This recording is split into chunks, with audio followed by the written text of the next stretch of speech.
marvelously marvelous, wonderfully wonderful, science fiction, theater of the imagination, proudly presents Extreme Gravity, the new radio play written by J.D. Evans Jr., starring Elvis D. Tripp and his traveling troupe of strange voices, and featuring the musical stylings of Milford Whittle and his finger puppet marching band, with sua sponte, silly announcements by Warple the Potato. We continue with Chapter 17, What You Do About Something.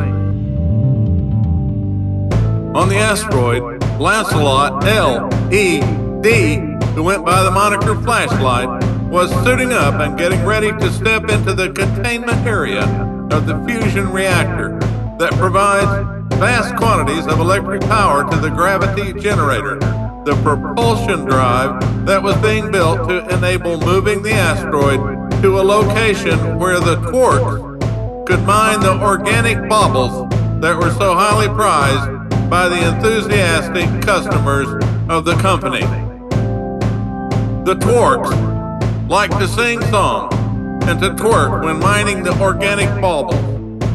which were like pomegranate seeds at various locations inside the asteroid and tasted like licorice jelly beans. The organic baubles had the valuable effect of extending lifespans and were one of the ways the company funded its various activities.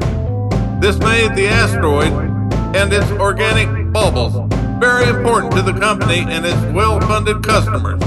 and the company did everything possible to ensure the safety and security of the asteroid by providing military support by its military travel service, Dream 9, which was led by Braino leader Polga Riltha, and mostly used Brainos for piloting the Dream 9 warships and other activities.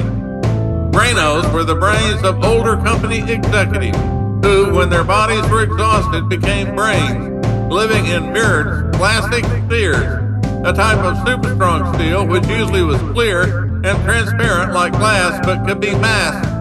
and even made invisible as necessary.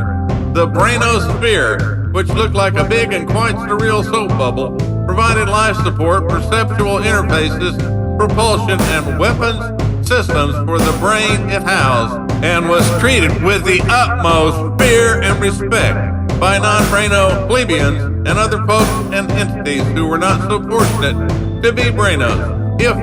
becoming a Braino was considered to be good fortune. The fusion reactor was the latest version in a centuries-long line of fusion reactors and was a true marvel of engineering and physics, but recently became to be very interesting, if not compellingly interesting, to a group of ethereal entities colloquially called angels from the 13th dimension who enjoyed congregating inside the containment area of the fusion reactor, where they essentially fed on large quantities of energy, which in turn lowered the overall electrical output of the fusion reactor.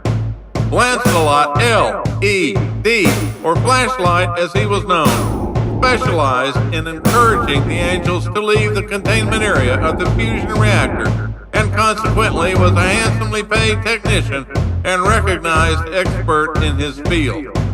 Flashlight donned his protective suit and was getting ready to enter the containment area with his various equipment before the fusion reactor was activated,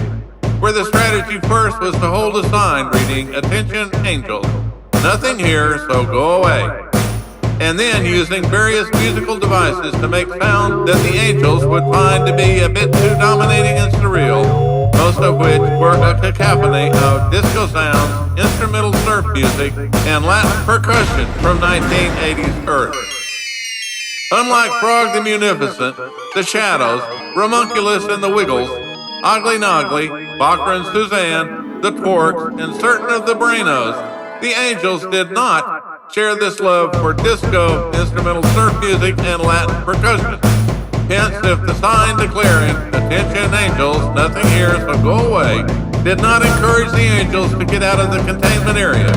then the music and sound certainly would be sufficient encouragement for this purpose. As Flashlight was fond of saying at times, apparently to justify his his activities. It's a job, and somebody needs to do it. One of the benefits of controlling the angels for flashlights is that the Quark gave flashlights some of the organic baubles they mine as their way of showing gratitude for flashlights' important work in making it possible for asteroids filled with organic baubles to be moved into the region of space-time where the quarks existed and were able to do the required mining. It was a mutually beneficial relationship, and Flashlight was glad to have the business and the organic baubles. Aqua and Suzanne were on the asteroid supervising the activities, and Ramunculus, the overlord of the 13th dimension, Melvin Pipple, not his real name, director of the Pretend FBI, and Professor Dave Darkstone were monitoring the event, with the latter two doing this with their Universatone Galactic radios and Universatone Super Deluxe Broadcaster Master microphones.